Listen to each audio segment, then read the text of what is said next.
There, see, we're beyond the time change, so we're back to our normal showing up at just a bit after. That's right. You went to school in South Carolina. You know all about that stuff. Did I? Just I've, ring the bell. I've forgotten. South Carolina is an interesting state. Let's just That was, I let's know that just was my only overseas assignment when I was in the service yeah. in South Carolina. It is another world in South Carolina.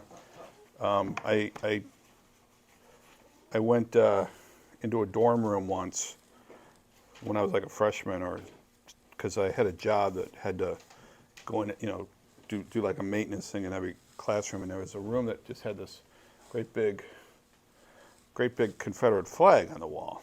Big. I mean, it was a dorm room, right? So it's not that, but it was his like full-size Confederate flag. I'm like, what's that? That's new. That's from growing up here. Grew up in Bolingbrook, and said to, and the guy in the room says, it's the South. We're rebels. And I said, I wasn't quite as wise as I am now, wise. I said, the war's over. You lost. Did not go over well. Didn't I bet. did not go over well. So I learned that's certain. I mean, they were flying the Confederate flag over the Capitol there up until like 2020, 2018, something like that. I mean, Nikki Haley, who's running now for president, Republican president, he was the governor of South Carolina, and I believe she was the one that finally said, we need to stop flying the Confederate flag over the Capitol. My dad was in the Marines, and his claim to fame, being in the Marine Corps, was that he went to Okinawa, not during World War II, but he was on a ship going to Okinawa, and his job on that ship was to guard a locked door. That was his, guarding a locked door. And his claim to fame, when he would always point out very proudly that all the time he was guarding it, no one came in and no one came out. A welded door, I'm sorry. Guard a welded door. No one came in and no one came out all the time he was watching it. So I'm like, good job, Dad. Yeah. What was in the door? Yes, happy Veterans Day to the veterans. Thank you for your service. Today is November 11th, Veterans Day. It's the 11th hour, 11th. It was on this date in 1918. Yeah, 1918 that World War I ended. No, World War I, Armistice Day. The 11th hour, the 11th month of the 11th day, something like that. But be that as it may, it was, in fact, on this date in 1660 that John Bunyan was first arrested. John Bunyan was first arrested and put into jail for unlicensed preaching. This was a big deal, enough to put somebody in prison for years, long enough for him to write both his autobiography, Grace Abounding to the Chief of Sinners, and Pilgrim's Progress. Came about as a result of that, but it was on this date that he went to jail. Now, 44 years later, in 1704, 42-year-old Matthew Henry writes in his journal on this date that he's going to write a commentary on the Bible, which he did over the course of the next 10 years. Finished it just before he died at the age of 53. And if you grew up and went to school in South Carolina like I did, having a copy of Matthew Henry's commentary was a very common thing. You can still get Matthew Henry's commentary. It's like a 5-volume kind of. Has anybody seen Matthew Henry's commentary, used it, or heard about it? So it's a very, very common, was a very common thing at the time. But he started it on this date in 1704. In 1859, in France, Jules Léotard performed the first flying trapeze act at a circus. And he also went on to invent leotards. Yes, Jules Léotard performed the first flying trapeze act on this date. In 1880, Ben-Hur was published. Has anybody read Ben-Hur, A Tale of the Christ? I haven't read it. I saw the Charlton Heston movie years and years ago. Didn't they remake that, Ben-Hur, not too long ago? I know one of the great early silent films is Ben-Hur. There's a big monster silent film of this. But it was on this date in 1933. It was the first known sighting of the Loch Ness Monster. It was on this date in 1933. Or first known photo of the Loch Ness Monster. We were showing a video to the kids a couple weeks ago about the Loch Ness. And I didn't realize this, because I've never been to Scotland, but apparently Loch Ness is like 23 miles long and 1 mile wide. Has anybody been there? It's like, I didn't know this, and apparently it's like very deep. So it was like, wow, I always just kind of thought it was sort of like a small lake or something, but it's like, no, 23 miles long. This one is for my wife. Dedicate this one to you, my dear. It was on this date in 1936. On the BBC, had the first ever gardening show. On this date, it was called In Your Garden. It's on this date, 1936, and I tried to see if there was a variation of this still going, because obviously in 1936 it would have been a radio show, and there are some old gardening shows, British BBC gardening shows. I was going to try and find that. I was going to hook up the thing. We were going to watch half hour of that, but we didn't. And finally, it was on this date in 1965 that Ferdinand Marcos was elected president of the Philippines. He held on to the presidency for 21 years, till 1986, when he was deposed. Some of you may remember that. Two interesting things about that. Of course, you remember Imelda, right, with the shoes? Okay, she's still alive. She's still around. She's like 92, 93 years old, but she's still around. There's a documentary about her that we watched. I can't remember what the name of it was, but there's a documentary about her that was really kind of interesting. And the current president of the Philippines, does anybody know who it is? Bong Bong, yeah, his nickname is Bong Bong. Ferdinand Marcos Jr. Ferdinand Marcos' son is now the president of the, you'd think that they would have learned to stay away from that family, but I'm just, I don't know what that says about the future of America and our inability to stay away from certain families, but who knows, as far as our political leaders go. Did you say he was a shoe-in? I'm going to edit that part out. No, I'm just kidding, sort of thing. So yeah, it was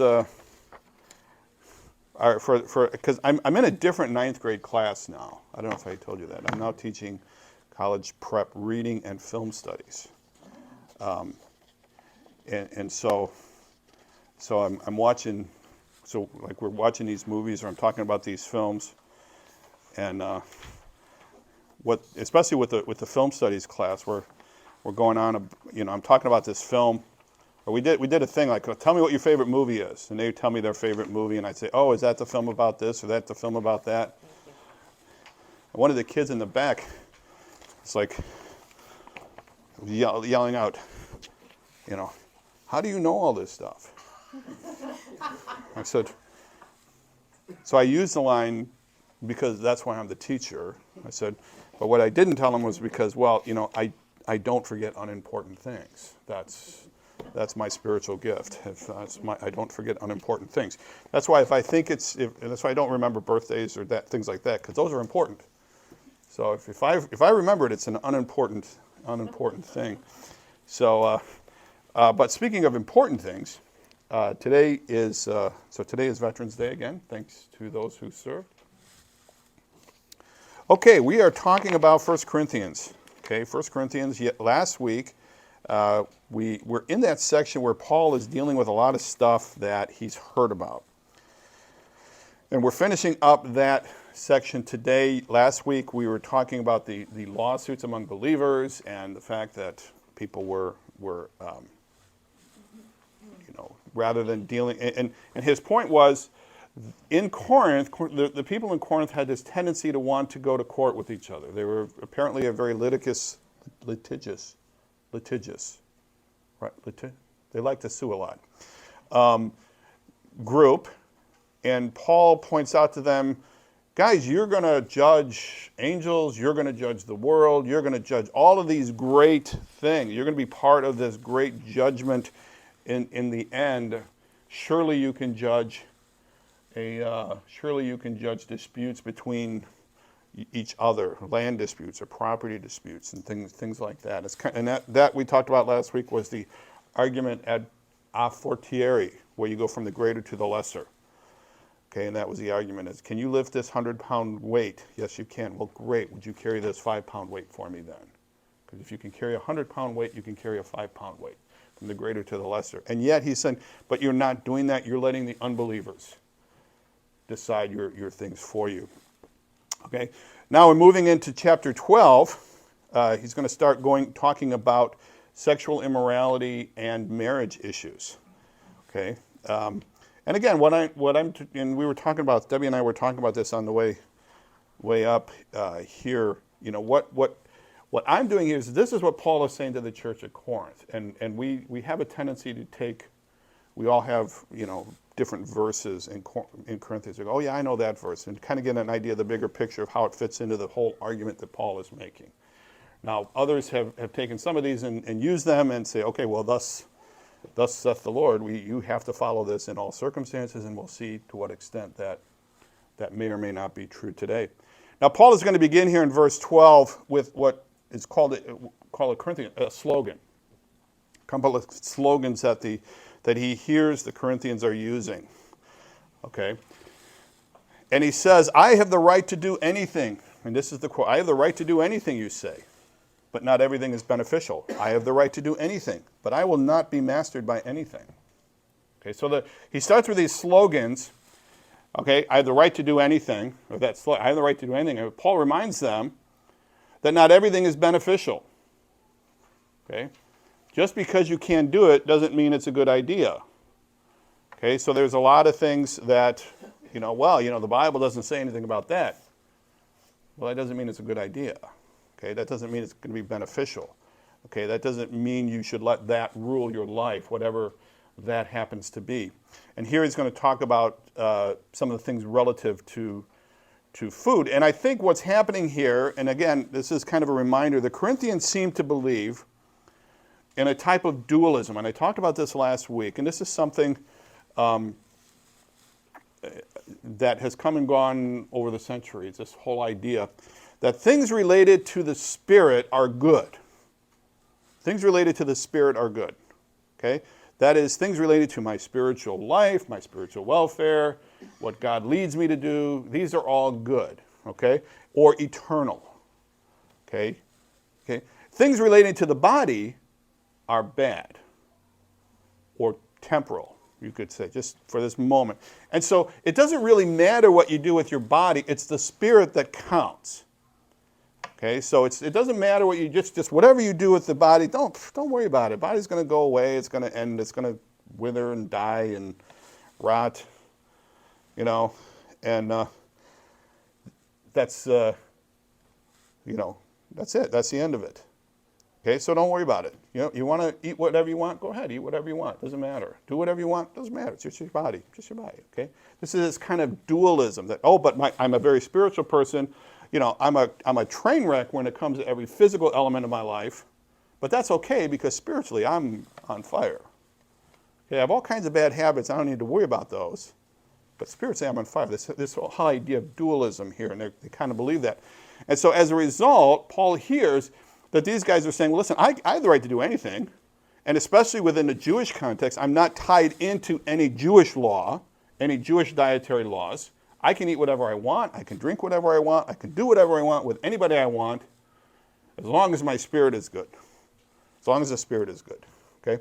And Paul is going to start talking about this. You say, food for the stomach and the stomach of food, food for the stomach and the stomach for food, and God will destroy them both.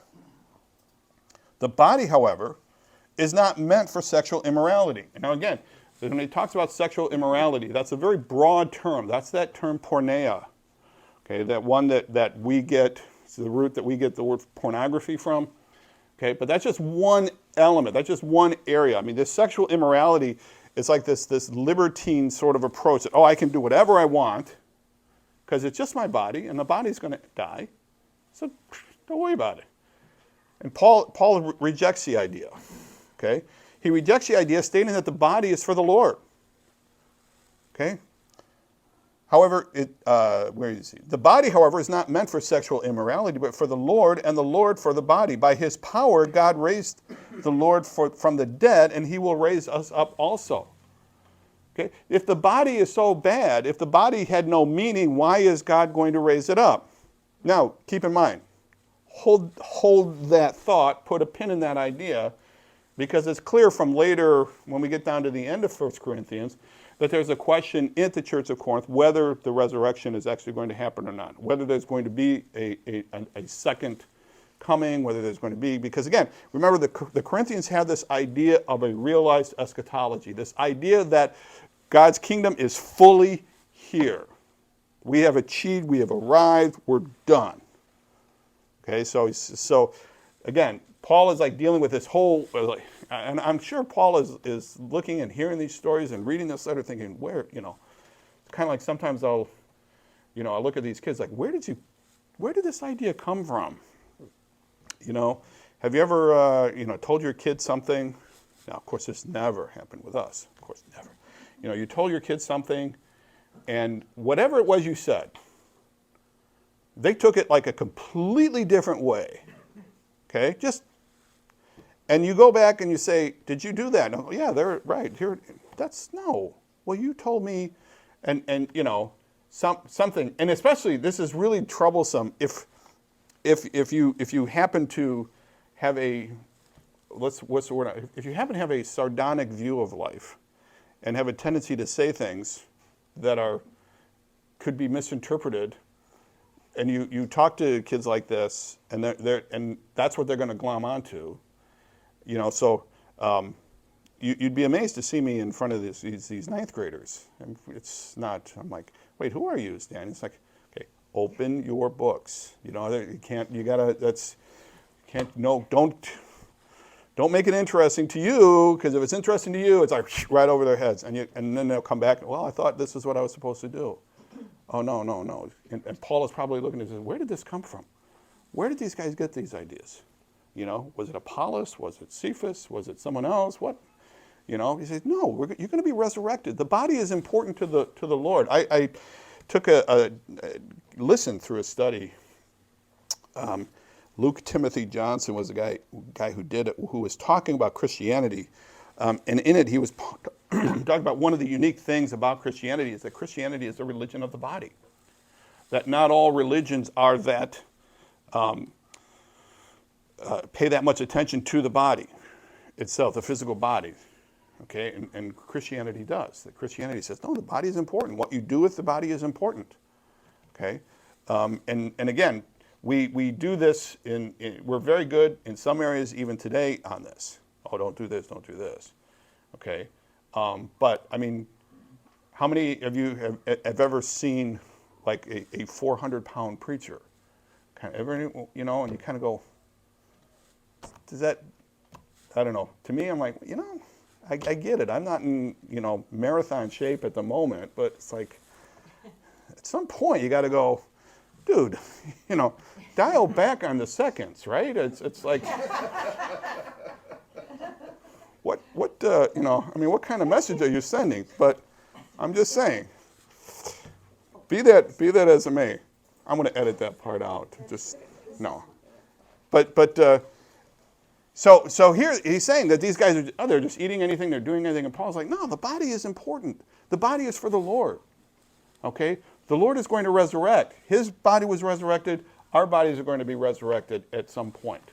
This hasn't happened yet. He's pushing back against the idea of their realized eschatology, the idea that we have reached the finale of the Christian experience, that this is it.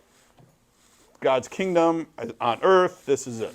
And he's going, no, this is not it. This is not it whatsoever.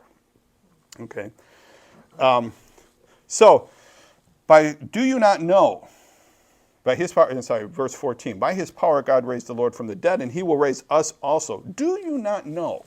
Now this is a fairly common construction that Paul uses. Don't you know this? Okay? do you not know, you know, and then he'll introduce something that they should have known, okay? You know, I mean, we all have a different way. I'm trying to think of expressing that. You know, didn't I tell you 7 times to take the garbage out? You know, and then you get in the argument, no, it was only 6. Like, well, it only needed to be 1. I know that's never happened with any of you all, but I read about it once, family, you know. And then you get in this, well, you know, if you would have told me 1 more time, it's like I only need to tell you once, kind of thing. But don't you know, don't you know that your bodies are members of Christ himself? Shall then I take the members of Christ and unite them with a prostitute? Okay, never. Do you not know that he who unites himself with a prostitute is one with her in body? For it is said, and this is coming from Genesis 2:24, the 2 will become one flesh. Okay, so this is apparently a problem that's going on in Corinth. We're going to come back to this in a minute. Okay? But it's like you are a part of Christ's body. Okay, you are a part of Christ's body, and you would not let a part of your body unite with a prostitute. You don't do that, because then you're uniting Christ in that symbolic way. And he's pointing out this is not what you're supposed to be doing. But whoever is united with the Lord is one with him in spirit. Okay? So apparently the proof is in the resurrection. Apparently the Corinthian believers were visiting prostitutes. Flee, verse 18. Flee from sexual immorality. Flee from sexual immorality. And to kind of give you an idea, that the story in the garden in Mark chapter 10, I think it is, or not Mark 10, Mark 14, that's the same word that describes how the apostles bailed out of the garden when the army appeared. Once it became clear that Jesus was not going to fight back, then everybody fled. It's the same word. Flee. Run like they ran then. Okay? I don't know, he's not making a comparison. But it's used several other times. Paul uses it a lot. Flee. Get away. Just get away. And when you think about the fleeing, F-L-E-E, it's kind of an interesting word. You know, it's not usually a careful trip, right? It's not like, okay, I'm going to go, you know. I mean, sometimes it's like just getting out the door to go to church for us sometimes. Now, and we're post kids. I have fond memories of young ones just to get out the door to go to church. It's like, oh my word, it's like, good grief. First off, you have to take count. 1, 2, 3. Okay, got all of the bodies here. Now, does everyone have their book? Do we need a bag? Do we need a water bottle? Do we need this? And so I've got a bag, she's got a bag, I've got a carrier, she's got a thing, each kid is, and all you're doing is going to church. It's like, good, you think you're moving to Zanzibar kind of thing. But, if the house was on fire, you wouldn't stop and say, okay, let's see, does everybody have a water bottle? Does everybody have this? Okay, are we all comfortable? Does everybody use the bathroom? Get out, right? That you're fleeing. And Paul says, when you see this sexual immorality, flee. Don't hang around and think about it. Don't hang around and analyze it. Don't think around and say, okay, now the body. He's like, flee. Flee sexual immorality. I mean, later on, he says, flee youthful lusts and other. Again, it's a command he uses several times. All other sins a person commits are outside the body, but whoever sins sexually sins against their own body. Okay? Let me see. Paul's command here is to flee from sexual immorality. And then I've got the porneia sins, the sexual immorality. It's that word porneia, P-O-R-N-E-I-A. That's just the transliteration of the Greek word. Are against the body. So again, Paul is like, there's really, and to put this in modern terms, I think what Paul is saying is there's no such thing as a victimless crime. People are like, well, that's a victim. Like prostitution is a victimless crime. Okay? And it's like, well, no, you're the victim. Okay? Yeah, you're doing it, but you're sinning against your body and you're sinning against that person you're united with. Now, he's going to use this united in two forms. He's going to talk about being united with Christ, and then later he's going to be talking about united with your spouse. Do you not know that your bodies... Okay, so flee from sexual immorality. All other sins a person commits are outside the body, but whoever sins sexually sins against their own body. Okay, so what's the big deal? What's the problem with sinning against your own body? It's just the body. It's not going to last. Paul says, do you not know... Here we go. Didn't I tell you, do you not know that your bodies are temples of the Holy Spirit who is in you, whom you have received from God? Has anybody heard that verse? Know you not that your body is a temple of the Holy Ghost, which is in you, which you have of God? Okay? You are not your own. And I think that's an interesting phrase there. That's an interesting passage, and I think that might be the theme of the whole thing. Maybe I should have made that, you are not your own, instead of they stay as you are. But if once you start thinking about it, you are not your own. You are not your own. Paul is pointing out, you just revel on that for a while. You are not your own. You are not your own. When you borrow somebody's car, you take care of it. You should, because it's not your car, right? You are not your own. So it's like, wait a minute. So I can do whatever I want with my body. Well, no, it's not your body. Okay, it's someone else's. So, whoa, wait a minute. That's not very American. Yeah, well, what are you going to do? This is what Paul is arguing here. Okay. You were bought at a price. Therefore, honor God with your bodies. Okay, so again, honoring God includes what you do with your body. Okay. Now, any questions? It gets better as we go into chapter 7. Chapter 7, now for the matters you wrote about. Okay. Chapter 7:1 begins with Paul's reply to the Corinthians letter. And I think the Corinthians, maybe at this point, are like, finally, it's about time. It's kind of like, the situation where you ask, and I know this is never happened in my house, where I ask my spouse, what do you think about this very small detail of my appearance? And that becomes license to describe all of, are my glasses straight? Well, let's start with your shoes. Your shoes are not right. The socks don't match. That's not saying, but you get the idea. It's like, wait a minute.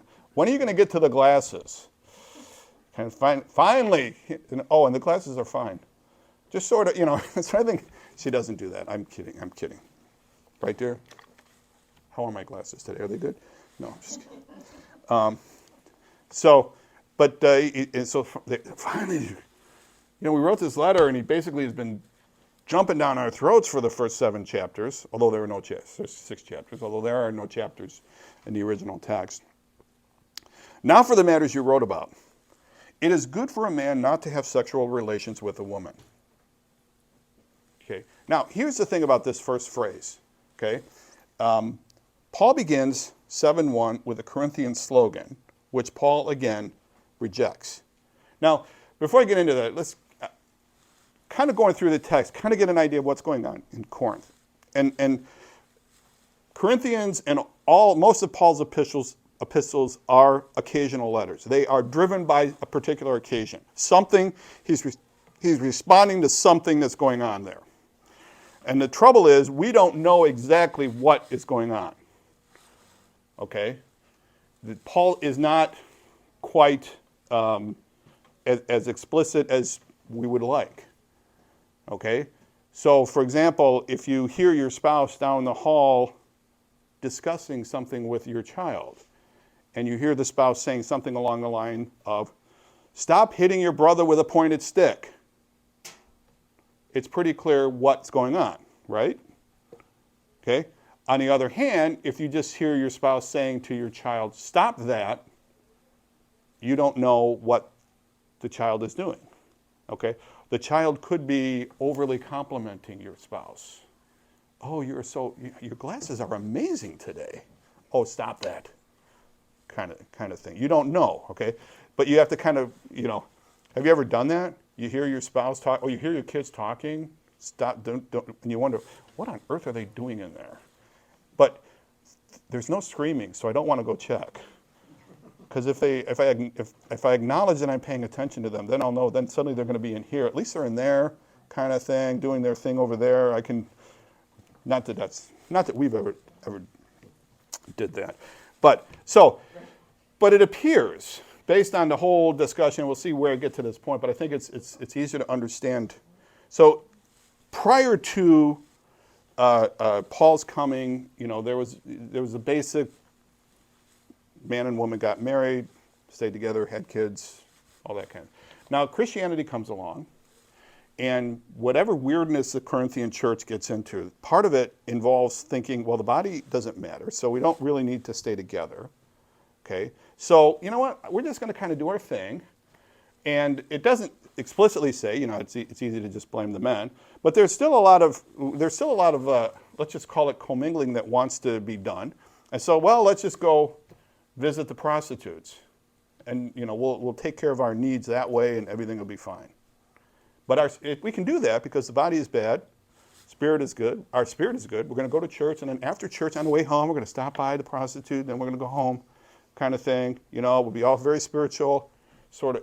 Again, but that's kind of what it appears it's going on. Okay, based on a dualism of husband and wives are not cohabiting in any sense, and are seeking prostitutes instead. And they're proud of this. Okay? Now, if you have an original NIV, one of the things, and this is kind of something about modern approaches to Corinthians.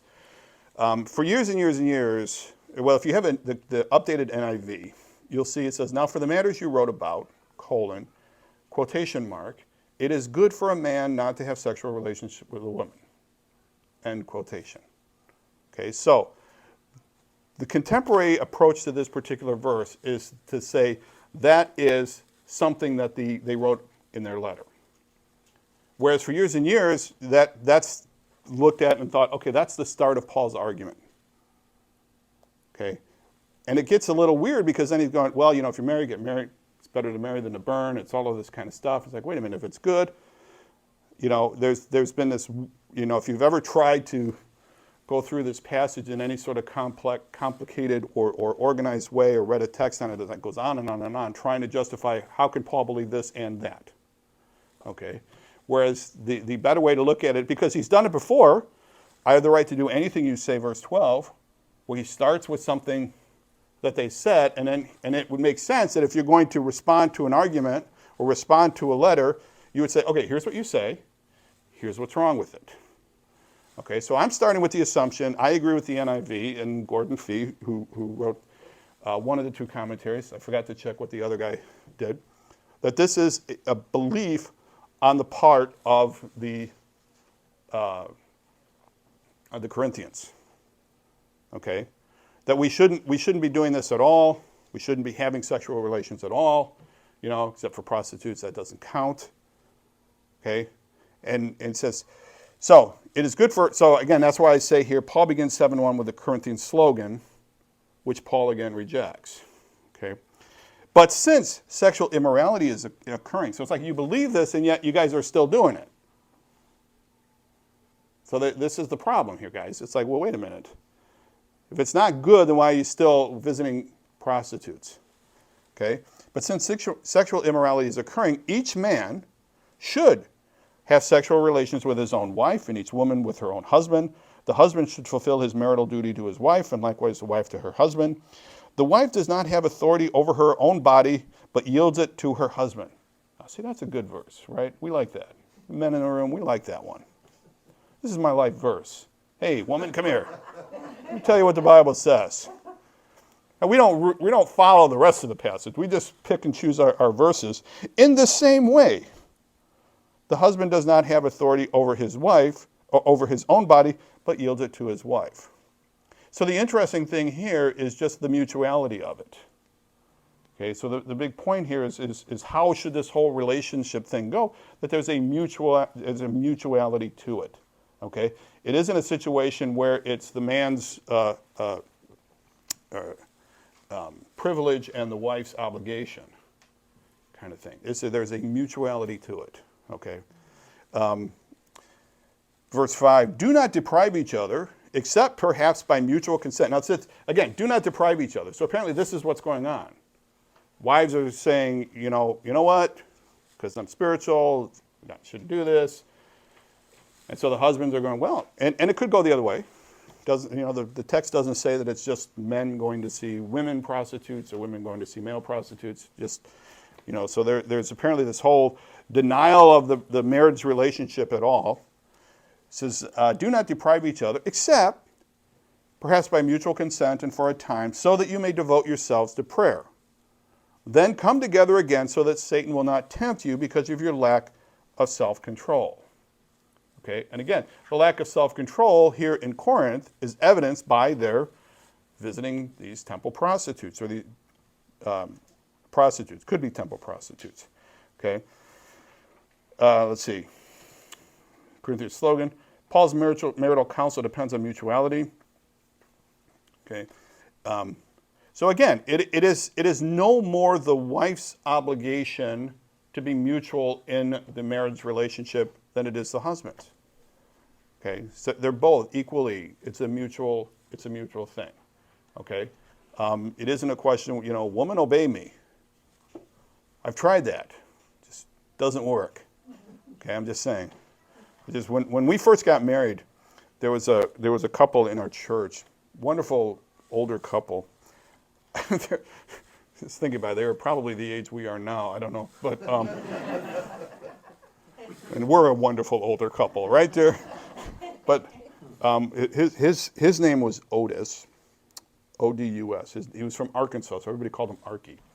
And his wife was Gaiola, and they were from the South. And at one time when we were first married, he came up to me, or we were talking or something, I don't remember, but he said something along the line of, he says, my woman and I have an agreement.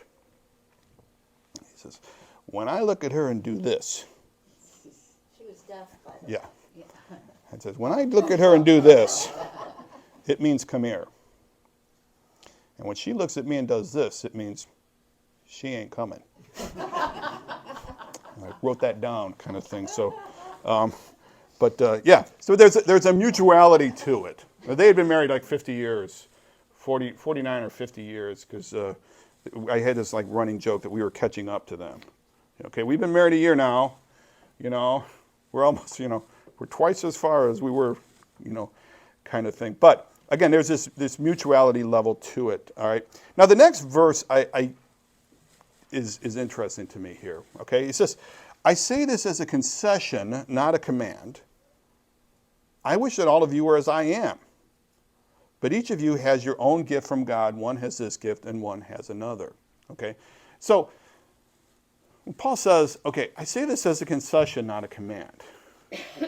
Okay, and it's interesting to me is because Paul believes that everybody should be single. Okay, Paul believes everybody should be single. Now, why? Paul believes that everyone should be. Yeah, Paul gives his counsel as a concession, not as a command. Paul's opinion is that everyone should be single. When he talks about it, everyone should be as I am. He's talking about the context of being married or single.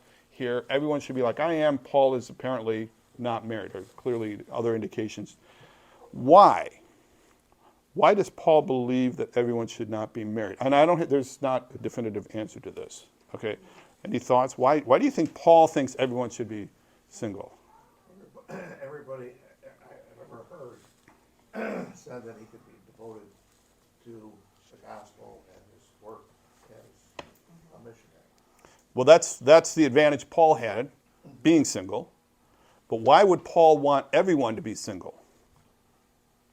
Because he says, I wish that all of you were as I am. Same reason. Well, I mean, you think about that. Wouldn't that cause Christianity to ultimately die out? Right? So I'm like, okay, what is it about this? Why does Paul think that? And this is my opinion. Because Paul believes, like all of the apostles, that Jesus is coming soon. Like tomorrow. All right? And Paul understands that marriage is a long-term, timely commitment. And in light of the fact that Jesus' return is right around the corner, it's going to be tomorrow, it's going to be the day after tomorrow, you should just be single. Don't get in these long-term commitments because it's, things are going to end here pretty quick. That's my opinion. It's a small O opinion. I mean, Marty is just as right as I am. Paul thought, you know what? If everybody could focus on their ministry, perhaps that's why he thought everybody should be single. I think he just figured the Lord was coming, and his idea of eschatology. He knew that it hadn't happened yet. He knew that it hadn't happened in Corinth, but it's going to happen soon. I know we've got a friend. I know that's amazing to some of you, but we have a friend who is invited to preach very often, and he says that when he does that, he's got a first-time sermon. Always, it's a sermon that he's preached dozens and dozens of times, and every time he goes to a new place, his first sermon is always this sermon. And the advantage of that is that he could walk into anywhere. Hey, can you preach? Sure. Walks up, and his sermon is called "The End of All Things is Near." I know that because I've traveled with this guy multiple times. So I've heard this sermon multiple times. And in this sermon, he just goes through the New Testament, all the quotations from the writers of the New Testament, pointing out that they all believe that the end of all things is near. And I think Paul here is indicating, to me, that's what Paul is indicating. The end is soon. That's my opinion. Okay. I say this as a concession, not as a command. Okay. Because he's not telling you to divorce. He's just saying, if you could all be single, that'd be great. But he gets particular in verse 8. Now to the unmarried and the widows, I say, it is good for them to stay unmarried. Okay. Now here, the word unmarried there, okay, probably should better be translated widowers. And I think one other, Gordon Fee, who wrote the commentary, quotes another one who points out that a better way to put it are those that are demarried, okay, as opposed to unmarried. When we think about unmarried, we think about the 22-year-old college graduate, okay, who wants to get married, okay. And there are still people around that, I know there are some that go to Christian colleges, even in South Carolina. I hear there's Christian colleges there. I'll just leave it at that. I'll edit that part out. That go to college for their MRS degree. Has anybody heard that? Or the pre-wed major kind of thing. And there were guys that went to school there. I know one story of a guy who was a graduate student at a certain school in the South that was a graduate student and had no wife on the horizon, right? Now this, of course, was driving the pastor father nuts. And so the pastor father was talking to another father of a graduate student at the same school, and they were bemoaning the fact that their two respective children had not found their significant other. And one was a girl and one was a boy. And so the two dads said, you know what? We're going to set up our two kids. So they did. They called down, each dad respectively called down, hey, you're going to get a call from this person. And they did, and 6 weeks later they were engaged, these two. That's almost exactly how it happened with Debbie and I. Six weeks later, 6 weeks into our relationship, I was ready to be engaged. Actually, 6 minutes into I was ready to be engaged. It took Debbie a little longer. She's still wondering every once in a while. She goes, I don't know. I mean, after today, she's going to go, do I really, Paul said it would be better for me to be single. Because the return of the Lord is going to be right around the corner. We might want to, I'm kidding. So, now to the unmarried and the widows, I say, it is good for them to stay unmarried, as I do. Now that suggests, the way that's phrased, many people have looked at that and thought Paul is a widower. Okay? Because he's talking to widowers, and if you have the New the new NIV, the current the 2011 NIV, does have a note there for verse 8 where it says it could be translated widowers. But I think that kind of fits the better. So widowers and widows, it's good for them to stay unmarried, as I do. Suggests that Paul is a widower. Okay, but if they cannot control themselves, they should marry, for it is better to marry than to burn with passion. Okay, and again, I think the unspoken thing here is if the opportunity presents itself. Okay, I know this is something that has gotten better in modern times, largely because so much of the population is unmarried. I mean, the percentage of married people in the U.S. is declining. Okay, there's some. I just saw a statistic where just like twice as many people, 29 to 30, in their 30s, are unmarried as were like 25 years ago. Okay, so it's just not that as common to get married. It just doesn't seem to be as important to a lot of individuals today as it used to be.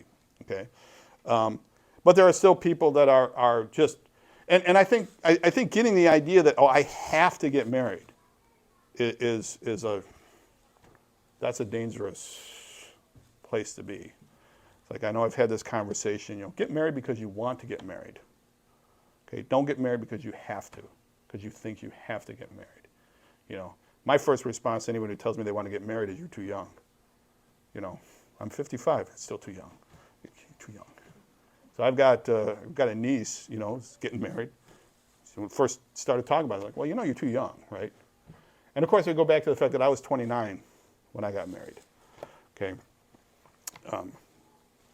Debbie was, how old were you? 6, 7? She's only in her mid-30s now, so doing the math, 5 or 6. She was very young, but be that as it may. So, for it is better to marry than to burn with passion. Okay. Again, this is a figure of speech. To the married, I give this command, not I, but the Lord. Now Paul thinks he's got a word from the Lord here on this one, whereas before this was his opinion. A wife must not separate from her husband. But if she does, she must remain unmarried or else be reconciled to her husband, and a husband must not divorce his wife. Okay? Now, again, here we're getting back to the point of Paul is dealing with a specific situation. Okay? They're leaving each other because of this dualistic idea. And they think it's okay, and that's a good basis. Okay?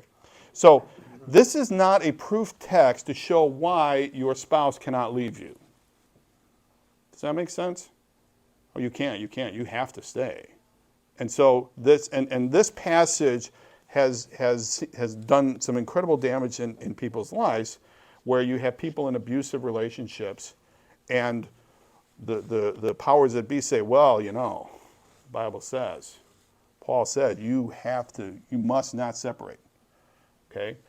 And if it's an abusive relationship, they leave, well, you have to stay unmarried. You are sentenced to be single the rest of your life. And again, does that meet the same criteria of what was happening in Corinth? Probably not. Okay?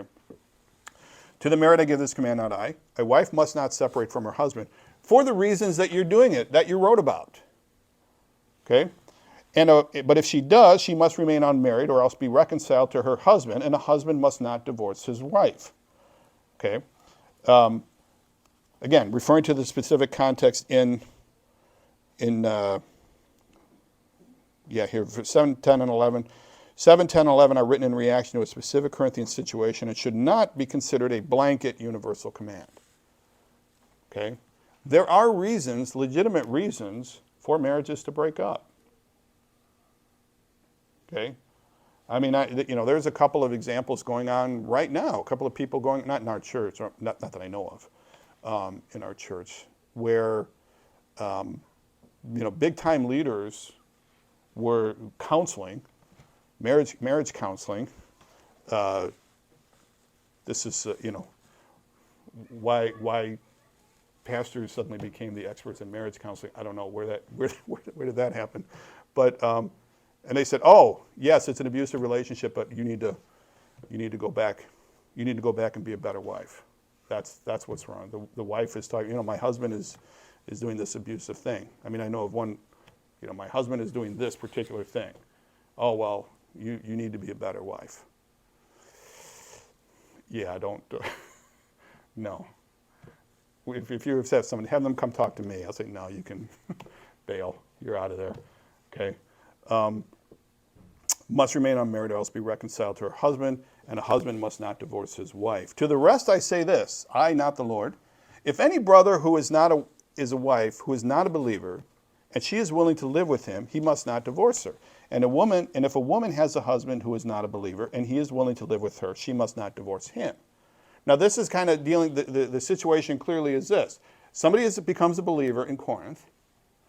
I'm a believer, my spouse is not. Well, because my spouse is not a believer, I, the believer, am not obligated in this marriage because he or she is not a believer. So I can leave the marriage. Paul's saying, no, you can't. Okay? Because if you think about it, kudos to these non-believer husbands and spouses that want to stay. Okay? That's not necessarily the easiest thing in the world. And again, maybe some of you have had that experience where you're living with somebody who has a fundamentally different view of things. Okay, I mean, that's kind of the nature of being married. You're entering into a relationship with somebody who has a fundamentally different view of things. Debbie and I have a few fundamentally different view of things. Squash, for one thing. We just cannot, I keep trying to explain to her I don't like squash, but she just keeps coming up with different ways. Her goal in life is one day for me to say, I like squash. Okay, haven't given up yet. I eat it. I'm a good husband. I know. It's like, because then if I don't eat the squash, then it's like, well, dinner's on you next time kind of thing. But be that, we have fundamentally different views on things. But if you have a fundamentally different worldview and the person is still willing to stay with you, then Paul's like, okay, that's, you need to stay married. As a believer, that is not grounds for divorce, I guess is the bottom line here. Verse 14, for the unbelieving husband has been sanctified through his wife, and the unbelieving wife has been sanctified through her believing husband. Otherwise, your children would be unclean, but as it is, they are holy. Okay. Now, here's the thing. We see that, well, your spouse is sanctified. We think, oh, well, sanctification, that's an element of salvation, and it is. But the sanctified, actually, the word itself just means set apart. And what Paul is talking about here is that, look, if your spouse agrees to stay with you, even though you're a believer, then he or she is agreeing to be in this set apart relationship, to be set apart, not necessarily sanctified in the terms of salvation, but just they're making a sacrifice for you. You can't just bail out on them at that point. Then it says, otherwise your children would be unclean, but as it is, they are holy. Again, does this mean they're believers? No. I mean, holy just means other. That's, holiness. What is holiness? Holiness is otherness. They'll be other. They'll be different. Okay? They have the opportunity to, and he says, let me skip to verse 16. How do you know, wife, whether you will save your husband? Or how do you know, husband, whether you will save your wife? If you are married to a non-believer and the non-believer stays with you, if you divorce the non-believer because, well, you don't believe what I do, so I'm going to divorce you, what are the chances that that person is ever going to become a believer? It's possible. But, you've ruled out the best contact he or she has. Okay? But if the unbeliever leaves, I'm going back to verse 15, and I'm going to end with this. But if the unbeliever leaves, let it be so. The brother or sister is not bound in such circumstances.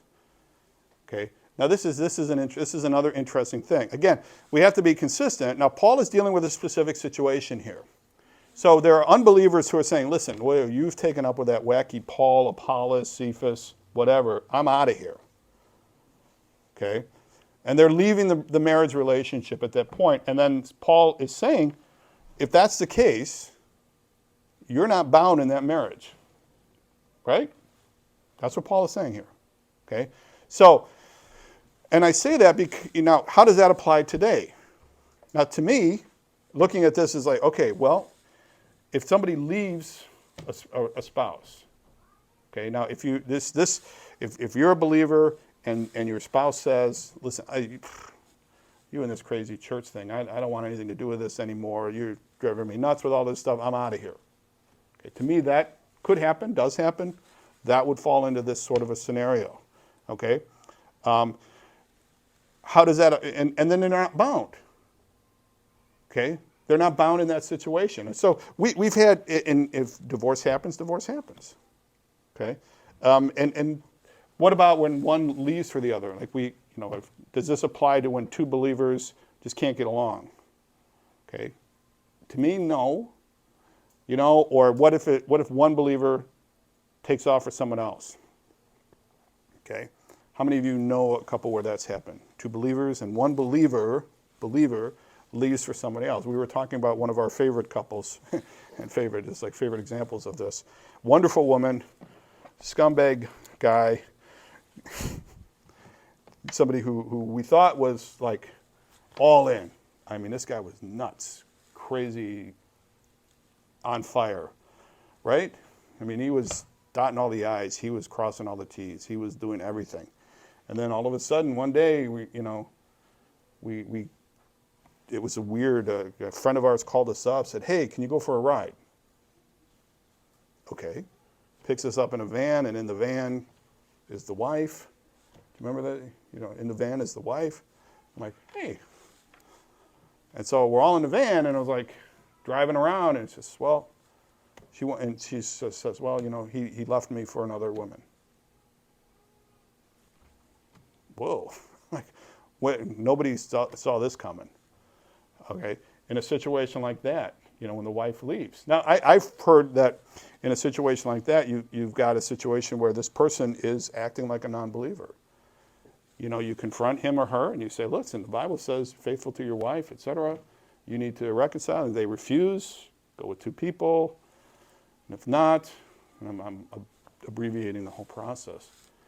And then if they don't reconcile, they choose to go with the other, then treat them as an unbeliever. And to me, this is my opinion, that falls into this. Then it's like, you know what? To me, the wife isn't bound, or the spouse isn't bound at that point.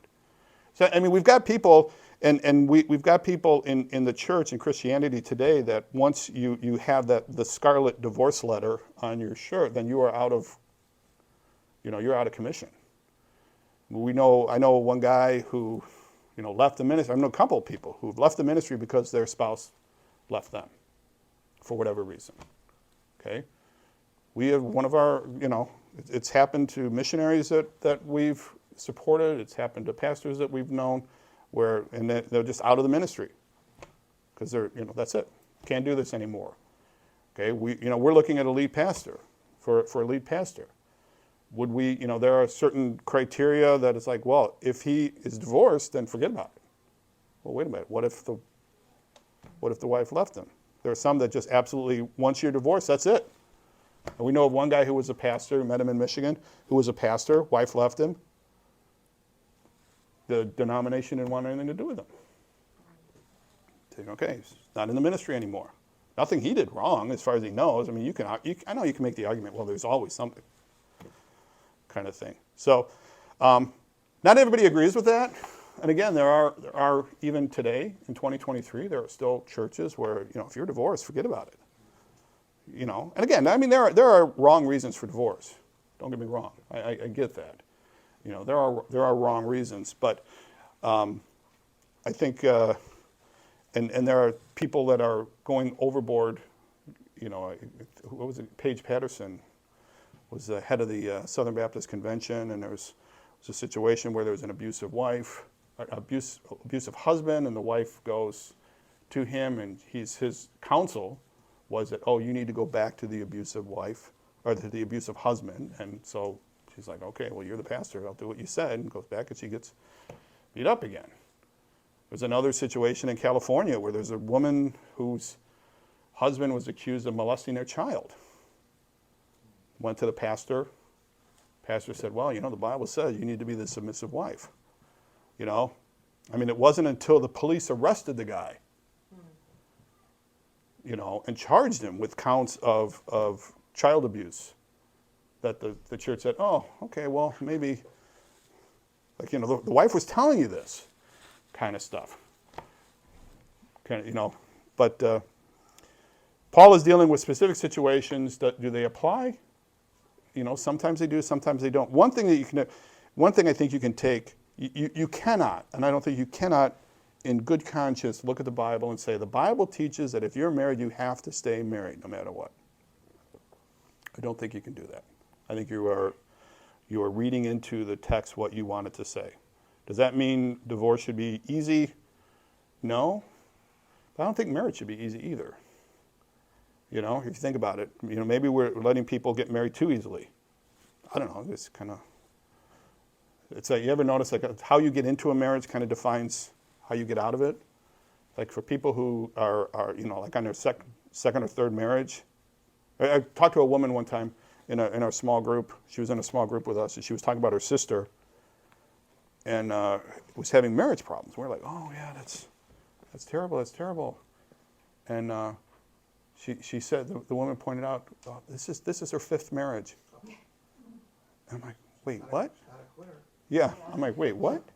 Kind of thing. But all right. Well, next week we'll continue on because Paul continues the discussion. Any questions? I have to run. I'm not trying to cut out on you all, but I'm supposed to be there upstairs. So I'm reading today. All right. Thank you very much. See you next week.